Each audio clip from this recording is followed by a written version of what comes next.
Summary of the Science of Storytelling by Will Storr in Communication Skills.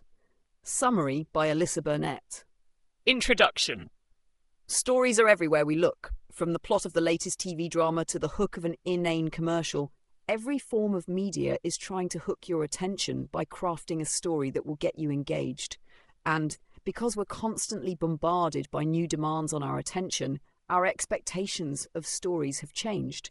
So far from being easily entertained or eager to engage with a potential plotline, modern readers have placed new demands on stories. We want something to reach out and grab our attention because we're now reluctant to give it away. We want something so compelling that it makes us care, something so interesting that it's worth ignoring our responsibilities or another form of stimulation. And for budding storytellers, that means you've got your work cut out for you. But that doesn't mean that creating a compelling story is impossible, or even that it's a secret possessed only by a chosen few. In fact, there's actually a science to storytelling and a means of understanding how the human brain responds to a well-told story. So, through this summary, we'll learn how to create a perfect story, why we want to root for the underdog, and what our favourite childhood films have in common with political propaganda. Chapter 1, we're hardwired to enjoy stories. What if we're all just characters in a video game? It's a question that gets asked a lot in discussion boards or question games, and it pinpoints a unique aspect of the human existence, our desire to understand reality. That's because reality can be both deeply personal and highly subjective. The nature of the human brain is such that our reality is coloured by what we think we see. And if you've ever scared yourself whilst walking down a dark alley at night by mistaking a bush for a shadowy figure, you know how true this is. Even though that figure didn't exist on the plane of objective reality, for a moment it did for us, because our brains concocted a story based on the information before us.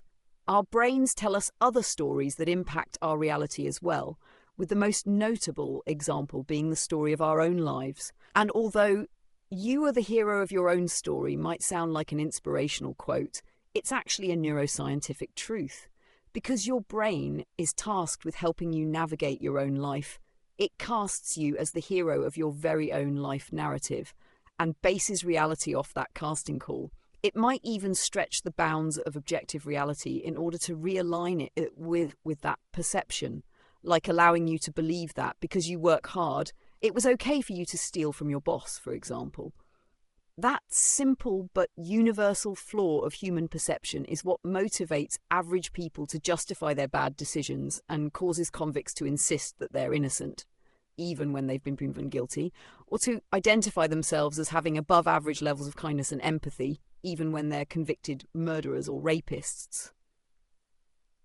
Our brains are also driven to other elements of stories, like the desire to create a linear narrative by ordering our memories into cause and effect sequences, which help us to understand that this thing happened because something else happened first. This understanding of cause and effect means that your brain knows you're not the only character in your life story. Although it may cast you as the central figure, your brain is driven to identify and connect with other characters by understanding how they think and how their lives function in relation to yours. And in fact, the urge to understand others is so powerful, our brains even ascribe relatable human characteristics to inanimate objects. That's why we often instinctively say, "ouch," when we drop an object, as though we're assuming it can feel pain. And because we're so intrigued by the minds of others, we love engaging with stories even more than participating in our own. Chapter 2, Everybody Loves a Flawed Character. Even if our brains have a natural bias toward our own faults, when we interact with others' stories, we crave characters who are made relatable through their flaws.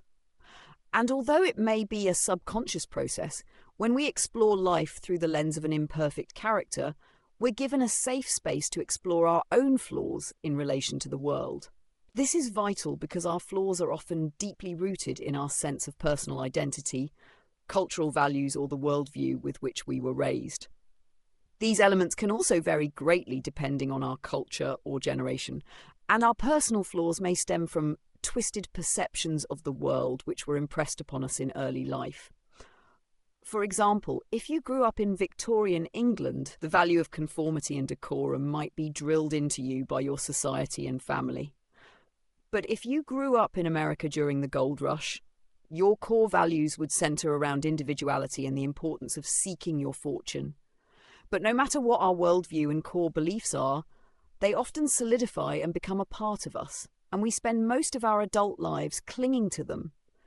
Because of this, we often struggle greatly when encountering worldviews that differ from our own, as neuroscientist Sarah Gimbel proved when she conducted a study that involved showing people evidence that stood in stark contrast to their deeply held political opinions. Brain scans of the people confronted with this material showed their physiological and psychological reactions were in fact similar to those of someone being threatened by a bear in the wild. And because we tend to cling to our belief systems, no matter how flawed, we're naturally very responsive to characters who do the same. Even if our judgment is impaired when it comes to identifying our own flaws, we're usually spot on at pinpointing those of others. This means that flawed characters often serve as literary mirrors, allowing us a safe space in which to vicariously explore the constructs of society and morality. Although we may not be conscious of it, we're especially drawn to flawed characters for precisely this reason. We want to watch them learn, grow, and succeed. And we also enjoy watching them pursue meaningful and realistic goals. For example, a recent examination of the New York Times bestsellers list concluded that novels which made the list included twice as many goal-oriented words like do, want, and need, as opposed to their less popular counterparts. That's why, if you want to craft the next best-selling novel, choosing your character's flaws and goals is one of your most important tasks. Chapter 3. Character first, plot later. What's it about? That's the first question we usually ask when someone mentions a book to us. And this predisposition to focus on plots often gives writers the impression that a good plot is of primary importance. And while a compelling plot is definitely a must-have on your recipe for crafting a good novel, authors have to be careful that they don't sacrifice character development in favour of the plot. Because the truth is, a compelling plot should actually be driven by a character with a highly original personality, backstory and worldview. And because those elements of your character will affect every aspect of her story, a good plot will follow naturally. So let's take a look at what goes into creating a character that people want to read about. For one thing, as we mentioned earlier, flawed characters are vital. But when we talk about flaws, we're primarily addressing the character's theory of control, or how she believes she must act in order for her world to stay stable. This shouldn't require a lot of effort or imagination because we all have a theory of control that's intimately linked with our worldview. It might comprise elements like our identity, our core values, or the way we believe we should behave. And that theory of control can be challenged by situations that require us to respond in a way that's contrary to our standards for ourselves. So, begin by developing your character's theory of control and then move on to fleshing out their personality. But remember that, just like you, your character's personality isn't limited to surface details like her favourite colour or flavour of ice cream. It's comprised of 5 main categories that everyone possesses: neuroticism, openness, agreeableness, conscientiousness, and extroversion. People exist on the high and low ends of the spectrum for each of these traits, and where your character falls on these scales will help you determine her individual personality as well as her potential occupation, life circumstances, and situational responses. And lastly, when creating a realistically flawed character, make sure she's susceptible to misunderstanding others, as literally every human is in real life. Because we've all been there. We've all thought someone was waving at us when the gesture was really for someone behind us, or assumed someone was flirting with us when they definitely weren't. And though these are relatively innocuous, we're also prone to more serious misperceptions, like unfairly accusing our partners of something or misreading someone else's intentions. We've all been wrong about at least one of these things before. So if your character consistently understands everyone with perfect clarity and has a personal life with no screw-ups, readers won't respond to her because we crave that connection of human fallibility. Chapter 4. Who is your character really? You know those stories that open in the middle of the action, leaving you to wonder who everyone is and what's going on? Those are my favourite types of stories to read because they generate suspense from the first sentence. And whether you're writing a psychological thriller or a cosy rom-com, you can employ this same technique. Because every story, no matter what it's about, needs a little bit of suspense. That's what keeps us reading. The element of suspense, even when employed in very light doses, keeps us engaged because it taps into our desire to understand others. If a story opens by making us question who a character is, why they're doing what they're doing, and how they got into this situation, we're instantly hooked. Readers are also drawn to situations that reveal the nature of a person's moral character. We want to know, for example, if your character is selfish or sacrificial, if they're motivated to do the right thing in any given situation, or if they see ethics in shades of grey. Studies show that gossip takes up almost 2/3 of human conversation, which indicates that we spend a tremendous portion of our lives thinking about and discussing the actions of others. So cater to your readers' natural instincts and give us a rich backstory of emotional complexities for us to puzzle through. One great way to do this is by putting your characters in situations that test their sense of identity or core beliefs. The suspense and conflict between the story's overall plot and the inner plot of your character's mind will draw readers in and invite them to invest in your protagonist's emotional development. Chapter 5. Let us read between the lines. Think about your favourite story or poem. Are there any small details that stick out to you, like the colour of a cup or the name of a street? Chances are you remember quite a few of these little details, and that's because we're hardwired to absorb the minutiae of the stories we engage with, even after we've forgotten the major details of their plots. Why? Quite simply, it's because our brains love to fill in gaps in information. In fact, a recent study tested this by showing some participants 3 pictures of a person's body parts, while showing only 1 or 2 pictures to others. After interviewing them, researchers found that those who had seen 3 pictures were more intrigued and eager to see a picture of the whole person. This same concept applies to storytelling because you can tease readers with little details that pique their curiosity and motivate them to keep learning about your characters. One great way to generate interest is through crafting skillful dialogue. As a plot device, dialogue works on 2 levels by offering information that develops the plot and giving readers a backstage pass to your character's inner thoughts, emotions, and backstory. A perfect example of effective dialogue can be seen in the film Brokeback Mountain, which depicts the love affair between 2 cowboys, Jack and Ennis.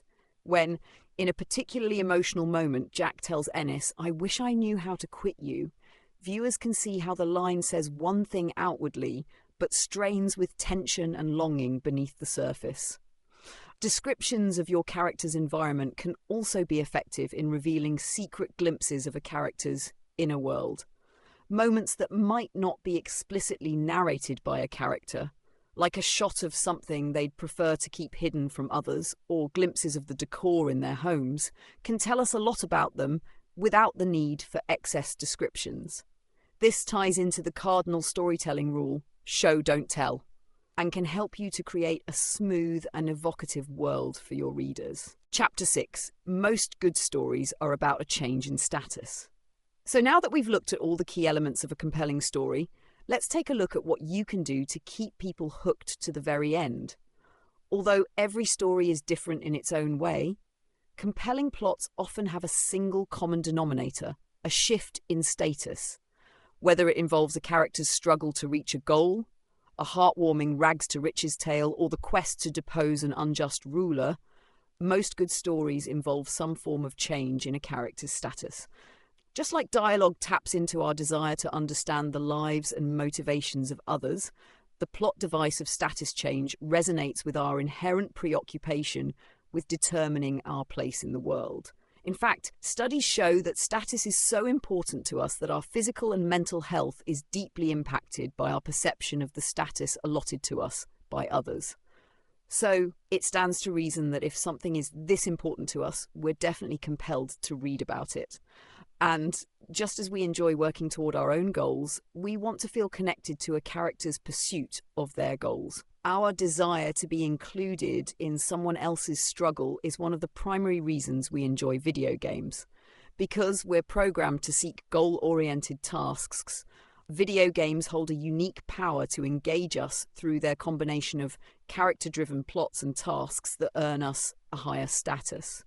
However, a good story doesn't need a video game's interactive component to be effective.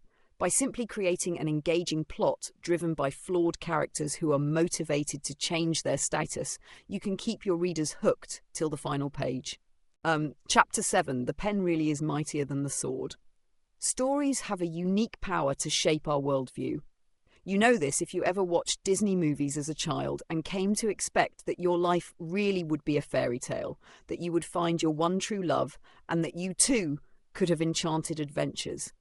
But if you think about it, all stories, ranging from fairy tales to thrillers, are a form of propaganda in the sense that they seek to teach us something or impact our worldview in some way.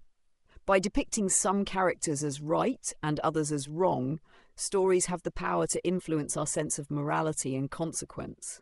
Children's stories are a great place to spot this in action. For example, in the picture book Mr. Nosy, a character who's a little too invested in everybody's business is ostracized for his nosy behavior until he learns to change and is reinitiated into the community.